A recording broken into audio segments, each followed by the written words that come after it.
A seguir, Hora da Notícia.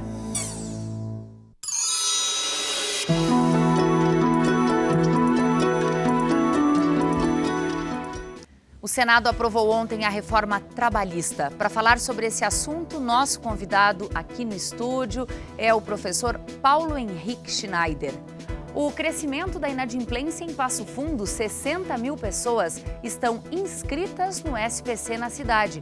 Sobre o perfil destas pessoas, nós vamos conversar com o diretor do Serviço de Proteção ao Crédito, Walter Seolim. Durante este mês de julho, toda quarta, tem dicas de especialistas para você que está no vermelho. E ainda, o que você pensa sobre mulheres da direção, mulheres no volante?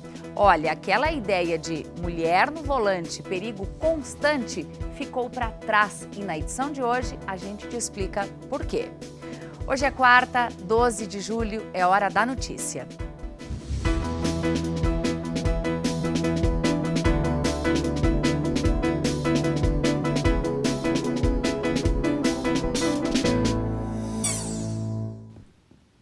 O presidente Michel Temer deve sancionar amanhã a reforma trabalhista, que foi aprovada na noite de ontem pelo Senado. A reforma muda a lei trabalhista brasileira e traz novas definições sobre férias, jornada de trabalho e outras tantas questões. Bom, nós estamos abrindo a edição de hoje com o professor da Faculdade de Direito da UPF, com mestrado nessa área, professor Paulo Henrique Schneider, para falar a respeito deste assunto que é tema de noticiários no dia de hoje em todo o país. Professor, seja muito bem-vindo ao UPF TV. O que muda basicamente na relação entre empregador e empregado, prevendo aí uma possível sanção do presidente amanhã? Pois bem, sem dúvida nenhuma se está diante da maior reforma trabalhista implementada até então.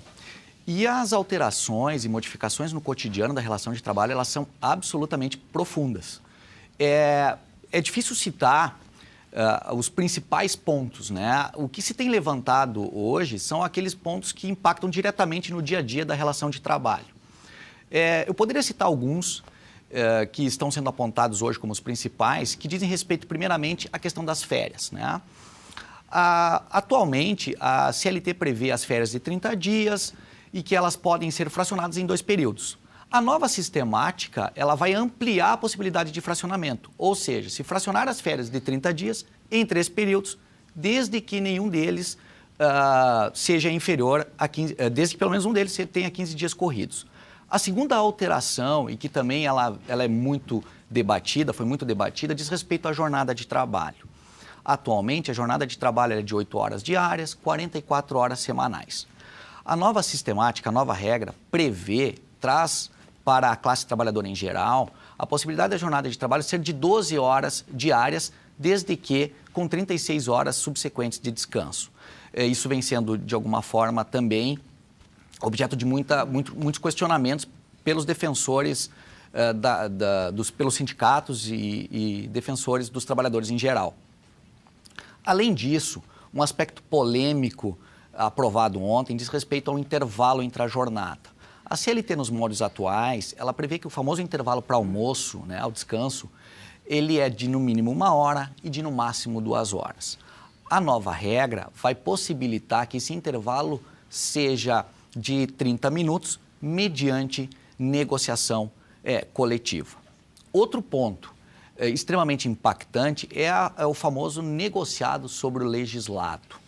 O que seria o negociado? O que isso quer dizer para quem não entende do direito, professor? Pois bem, o negociado sobre o legislado nada mais é do que ampliar a força da negociação coletiva, né? Eu diria assim, dar um maior empoderamento à negociação coletiva e que ela pode se sobrepor à legislação ordinária.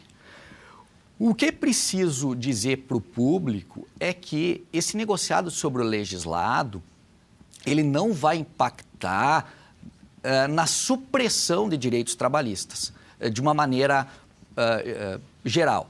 É preciso dizer que os direitos fundamentais dos trabalhadores, aqueles que a gente costuma dizer que compõem o núcleo duro dos direitos trabalhistas, como, por exemplo, aviso prévio, licença paternidade, o descanso semanal remunerado, esses estão protegidos. Esses não podem ser alterados pela negociação coletiva. Podemos afirmar, então, professor, que não existirão perdas sob o ponto de vista do trabalhador? Não é possível afirmar isso, né? Como toda alteração, e que alguns chamam de atualização, ela poderá acarretar perdas nos direitos trabalhistas se comparado com o modelo atual. O exemplo claro é a figura do intervalo, né? A gente pode considerar que a redução do intervalo de 1 hora para meia hora pode significar uma perda num direito já consagrado até então. Outro ponto que poderá... Desculpa, professor, ou um ganho, se ele almoça na própria empresa e vai sair meia hora mais cedo. Exatamente, esse é um ponto de vista que a gente tem que analisar, né?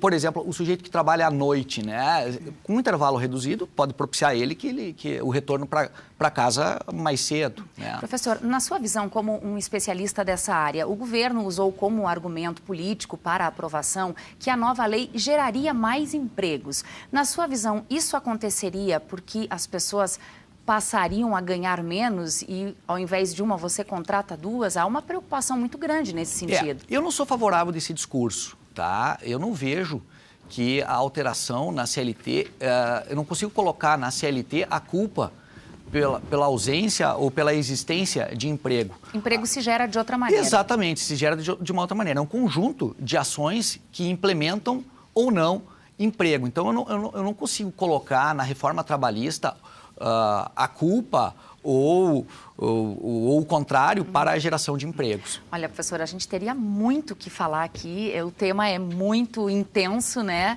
Mas a gente fica no compromisso de lhe convidar a outras oportunidades para nos esclarecer um pouco mais. Muito obrigada. Eu fico à disposição. E bom trabalho. Agradeço Obrigada. o convite novamente.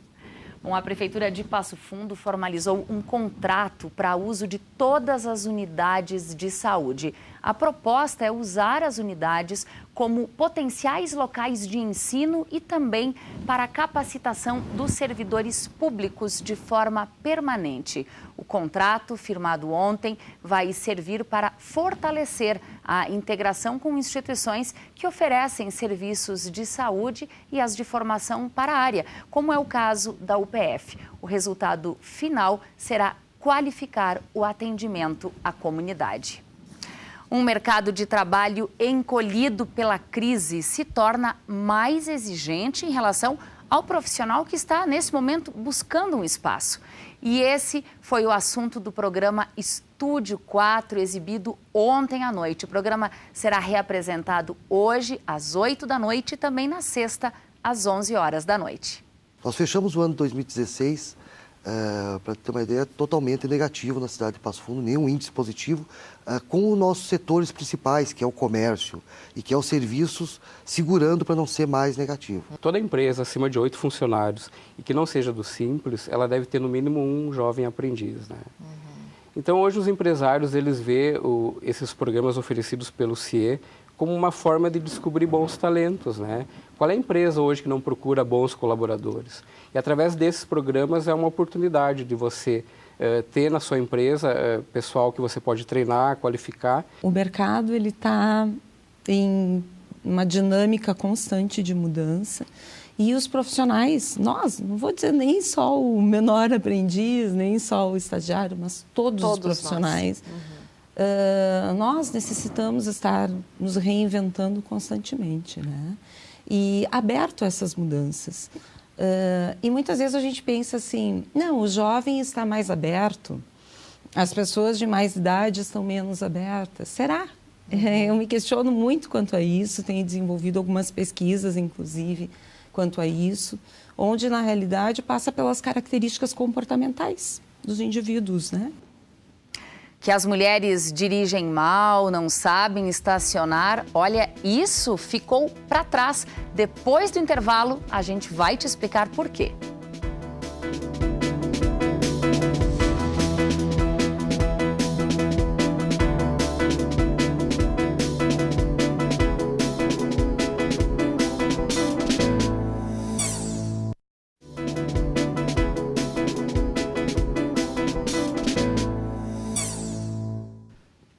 O Brasil registrou neste ano o maior número de consumidores inadimplentes desde que esse dado começou a ser contabilizado pelo Serasa Experian. Bom, são 61 milhões de brasileiros neste momento inadimplentes. Em Passo Fundo, 60 mil pessoas estão inscritas no SPC. Isso representa 40% aproximadamente da população economicamente ativa no município. Bom, nós estamos recebendo agora aqui no estúdio o diretor do Serviço de Proteção ao Crédito de Passo Fundo, Walter Seolin. Seja muito bem-vindo mais uma vez ao PFTV. Bom, eu começo já lhe perguntando, de uma forma geral, qual é hoje o perfil destas pessoas que estão inscritas no SPC? Bom, normalmente essas pessoas que acabaram sendo incluídas no nosso banco de dados são pessoas que tiveram algum problema decorrente da sua atividade, ou a perda do emprego, uma eventualidade como uma doença na família, outras situações muito mais graves que a gente não consegue definir, que a gente está fazendo uma pesquisa para isso, para definir quais os motivos relativamente que ocorreram para essas pessoas ir parar no SCPC. Mas o importante, Thaís, é que esse número de 60 mil pessoas em Passo Fundo, a gente acredita que está no fundo do poço. Esse seria, então, Seolin, o maior número na história de Passo Fundo, desde que o dado passou a ser investigado? Sem dúvida, Thaís, é o maior número, não é um número bom, é um número ruim para nós, principalmente para os comerciantes, né? Uma vez que essas pessoas não estão só inadimplentes com o comércio, e sim com bancos, com água, quanto ter água, luz, telefone. Então, essas pessoas saem do mercado de consumo. Isso é muito ruim para o comércio, porque o comércio para de vender para essas pessoas que estão inadimplentes. Para uma cidade como Passo Fundo, que depende muito também da prestação de serviços, esse dado impacta, podendo até aumentar o número de pessoas desempregadas. Justamente, Thaís, porque faz com que o comércio venda menos, e aí o comércio precisa de menos pessoas, é uma cadeia, né? Onde a gente começa com inadimplente e acaba tornando mais pessoas desempregadas. Nós acreditamos que esse número chegou no fundo do poço. A tendência da economia agora é dar uma estabilizada, voltar o emprego, claro que em patamares bem menores, né, e mais lento, mas a gente acredita que esse número vai melhorar. Uma pesquisa está sendo feita em Passo Fundo e que deve ficar pronta no mês que vem e que vai trabalhar melhor esses dados. É uma pesquisa feita pela CDL? É uma pesquisa feita pela nossa CDL, o SCPC, e a gente vai procurar saber quais os motivos que levaram esse consumidor a ficar inadimplente. Isso é muito importante para a nossa entidade, visto que a tendência, a intenção da nossa entidade é ajudar o consumidor. Nunca a gente quer que um consumidor vá parar no nosso banco de dados. A gente não gosta do consumidor lá. A gente quer que o consumidor seja adimplente e que ele valorize o crédito dele. Que isso é muito importante. Hoje tu consegue consumir no país todo, porque os bancos de dados são interligados, né? Somente com o crédito. Tu não precisa ter dinheiro, tu tem que ter crédito. Então, a importância das pessoas hoje de valorizar o seu crédito, de valorizar o seu nome, é como se tivesse dinheiro no bolso, porque ela consegue consumir no país inteiro com o crédito. É isso que o SPC vai procurar entender e vai procurar instruir esses consumidores para que evitem essas armadilhas do consumo. Aquela ideia de que o nome ainda é o principal patrimônio que uma pessoa tem. Antigamente era o fio do bigode, né? Hoje é o crédito. O crédito é muito importante. A gente vê assim, sugestões que eu costumo dar para essas pessoas. Não empreste o seu nome, né? Nunca empreste o seu nome para que outra pessoa adquira crédito com o seu nome. Porque se ela não cuidou do nome dela, se ela não está com o nome dela com crédito, logicamente que ela não vai cuidar do seu. Eu sei que existe muito empréstimo de nome, e a gente vê isso no meu comércio propriamente dito, de pessoas emprestando nome para familiares para poder consumir. Logicamente, isso vai acarretar um novo problema para essa pessoa que tinha crédito, né? Porque vai ficar inimiga do familiar e com nome sujo no comércio. A partir do resultado dessa pesquisa, que deve sair então no mês que vem, o SCPC consegue entender melhor se quem está inadimplente é homem ou mulher, em sua maioria, também a faixa etária, mais jovens ou mais adultos. Por enquanto, não se tem dados com tanta clareza. A gente tem uma faixa etária de 30 a 50 anos, que é o maior índice de pessoas que entram no banco de dados. Mas a gente não sabe se essas pessoas são masculino, feminino, se essas contas que eles deixaram de pagar, se é no comércio, se é em banco, a gente tem uma ideia, mas tudo isso, essa pesquisa vai nos identificar, principalmente se essa pessoa teve algum problema durante esse período de aquisição desse bem ou desse crédito, né? Perfeito. A principal orientação, então, seu Lin, é cuidar do seu próprio nome, cuidar do seu patrimônio, do seu crédito. É. E se tudo der errado, Thaís, se tudo der errado isso, antes que seu nome vá parar no banco de dados, vá até o seu credor e renegocie, seja sincero, vá lá e renegocie. Dentro da sua possibilidade, dentro do que cabe no seu bolso, faça uma proposta e renegocie seu débito antes do seu nome for parar no banco de dados. Olha, nós aqui já estamos dando uma mãozinha ao serviço de vocês, o SCPC, com orientações que nós vamos assistir agora e eu até te convido para acompanhar aqui junto com a gente. Muito obrigada, viu, seu Lin? Bom trabalho para vocês. Obrigado a vocês, Thaís. Obrigada. Pois é, durante esse mês, toda quarta-feira, nós estamos aí apresentando algumas dicas de como administrar os gastos e planejar o orçamento da sua família ou até mesmo da sua empresa. Veja só a dica de hoje da série Saindo do Vermelho. Olá, esta é a segunda dica da série Saindo do Vermelho. Hoje iremos falar sobre gestão de negócios, gestão de indicadores ou gestão por indicadores. Nesse contexto, é oportuno salientar que os negócios, de modo geral, podem ser lidos pela perspectiva da receita, do imposto, do custo, da despesa e, por fim, do resultado. Esta gestão destes elementos que compõem o resultado de qualquer tipo de negócio é composto por diversas variáveis. Poderíamos fazer uma abordagem pela perspectiva, por exemplo, do empreendedor que está iniciando um novo negócio. Ao se iniciar um novo negócio, recomenda-se, pelas técnicas de gestão mais contemporâneas, que esse empreendedor inicie desenvolvendo o que se chama de plano de negócios. Esse plano de negócios nada mais é do que a projeção planejada de receitas, impostos, custos, despesas e o resultado almejado para que esse negócio seja viável. Nesse contexto, esse artefato, plano de negócios, envolve diversas perspectivas, que são como se conseguir receitas, como se aborda clientes e como fazer com que essas mercadorias, produtos e serviços possam chegar até esses clientes. Plano de negócios sempre é uma opção adequada no contexto de se planejar antes de se executar.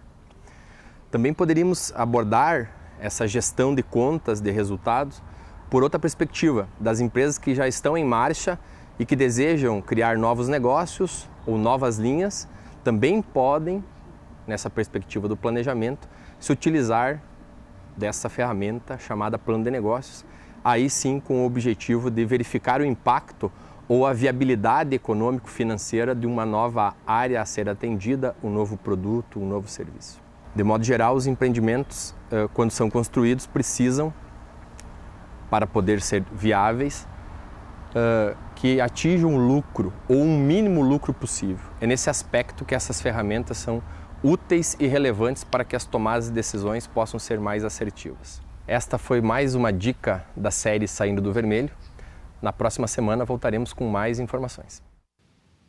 Começam hoje as rematrículas para os alunos aqui da UPF. Dá para fazer a rematrícula pela intranet ou pelo aplicativo Sou UPF até o dia 20 de julho. O aplicativo está disponível tanto para os sistemas Android quanto iOS e permite que os alunos recebam também notificações da universidade. Mesmo em período de férias, a UPF não para. Enquanto os alunos estão por casa ou viajando, descansando, os professores aproveitam para se qualificar.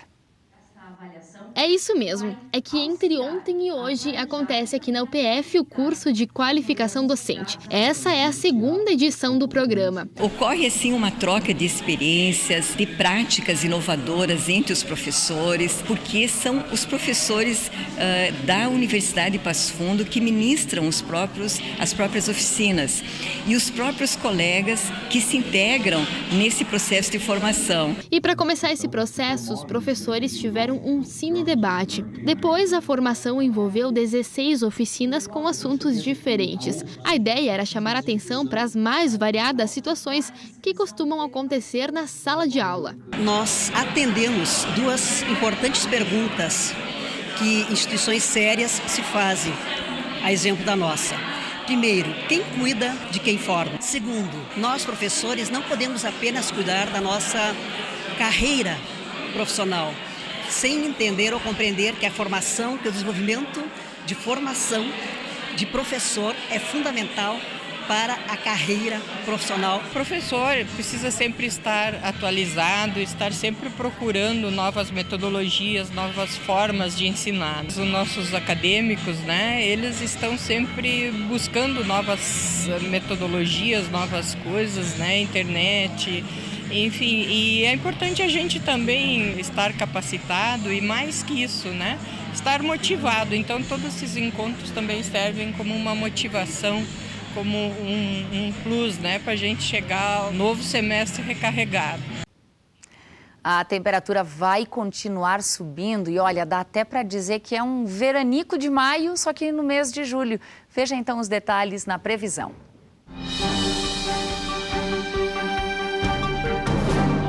A quinta-feira será de bastante sol. A mínima é de 12 e a máxima alcança os 26 graus. A sexta segue ensolarada, a mínima é de 13 e a máxima alcança os 26. Sempre foi muito comum dizer que mulher dirige mal, não sabe estacionar, não entende nada de carro. Só que as mulheres provocam menos acidentes e correm menos riscos de morrer em um carro. Olha só. Você com certeza já ouviu algumas frases como mulher no volante, perigo constante ou cuidado, sai da frente que vem mulher por aí. Mas será que isso é real? As mulheres são mesmo uma preocupação no trânsito? Olha só, uma coisa eu posso te afirmar, a situação já mudou muito. Foi o que apontou uma pesquisa feita por uma seguradora do Reino Unido com 250 motoristas. Os condutores foram avaliados em 14 aspectos diferentes. Na categoria direção defensiva, apenas 4% das mulheres e 27% dos homens deixaram o carro ficar muito perto do veículo da frente. Apenas 1% das mulheres, mas 14% dos homens, impediram a passagem de um carro para a pista desejada. No quesito cortesia e gentileza nas estradas, as mulheres também lideraram, com 39% sempre sendo educadas com os outros pilotos, em comparação com 28% dos homens. E prova de que isso está mudando está aqui. A Simone é motorista de ônibus de transporte coletivo. Na profissão há 10 anos, a inspiração veio do pai, que também era motorista de ônibus. Faz anos já, né? Eu comecei, na verdade, como instrutora de CFCs, né? E tive, né, a oportunidade de me aperfeiçoar, né, profissionalmente. E eu aproveitei. E a partir de 2007, né, eu decidi que não, eu vou ser motorista de ônibus também. Né? É uma questão, acho que tu tem que gostar, né? Não é fácil. Ela chegou em Passo Fundo há pouco tempo, está nessa empresa há 3 meses. É uma das poucas mulheres que exercem a profissão na cidade. Uma realidade pouco comum. Dos 182 motoristas da empresa, ela é a única mulher. E tem que ter coragem também, né? Porque às vezes eu mesmo olho no espelho e vejo aquele ônibus, né, cheio, lotado de passageiros. Poxa, a gente pensa assim, nossa, todo mundo nas minhas mãos, né, na verdade. Mas é muito gratificante. E o toque feminino? Eu acho que nós mulheres temos assim mais paciência, a gente se dedica mais, não desfazendo os homens, claro, mas a maneira da gente, o cuidado, né, a atenção, né, no trânsito a gente tem que estar com os olhos para todos os lados o tempo todo. Pois é, e quem trabalha com a formação de novos condutores garante que muitos fatores diferenciam os homens das mulheres no trânsito. No geral, os homens são mais ativos, exigentes, imediatistas e, por algumas vezes, até mais irritados. Já nós, mulheres, somos mais passivas, cautelosas e pacientes. Isso porque os homens são mais rápidos no raciocínio matemático e espacial, enquanto mulheres são melhores com as palavras e com as relações humanas. Daí, não tenha dúvida, isso se reflete no trânsito. A questão é justamente isso que você falou, são bem mais cuidadosas, são bem mais criteriosas. Nós, o homem, né, de uma forma geral, não temos esse pensamento de ter mais cuidado, não generalizando, né, mas uma atitude que nós temos é mais agressividade em relação ao trânsito e, consequentemente, os acidentes são mais favoráveis, então, dessa forma. E foi pensando justamente nessa diferença que muitas vezes acabam deixando as mulheres mais suscetíveis que um centro de formação de condutores de Passo Fundo criou um programa chamado Mulher no Volante, Segura e Confiante. É um programa que nós criamos, né? É um programa exclusivo do CFC Autotech com esse diferencial de trabalhar justamente a parte comportamental das pessoas. Fazer com que elas entendam que não são diferentes de outras pessoas. Basicamente, né, são alguns pilares que nós trabalhamos. A questão da comunicação, a questão da empatia e a questão dos sabotadores. Outra questão que a gente trabalha bastante é a questão do medo, da ansiedade. Uma das recém-formadas pelo programa foi a Sônia. Bastante estudo sobre legislação, sinalização, depois o simulador e, enfim, a gente partiu para as aulas práticas com o carro, né, na rua. E eu achei assim que foi bastante produtivo, bastante tranquilo, me tranquilizei bastante, aprendi bastante, assim, bastante macetes importantes na questão da segurança, da tranquilidade, da segurança da condução com o veículo. E apesar do instrutor aqui ser homem, tranquilidade é o que não pode faltar. Estou bem tranquila, bem confiante. O aprendizado me trouxe uma nova postura. Pronto, tá tudo explicadinho. Então, se você for daqueles que anda sempre com pressa e não tem muita paciência, vai com calma, tira o pé do acelerador e lembre que a responsabilidade no trânsito é de todos nós. O programa Hora da Notícia fica por aqui. Amanhã a gente volta com mais informações para você. É ao vivo, ao 12h30. Até lá!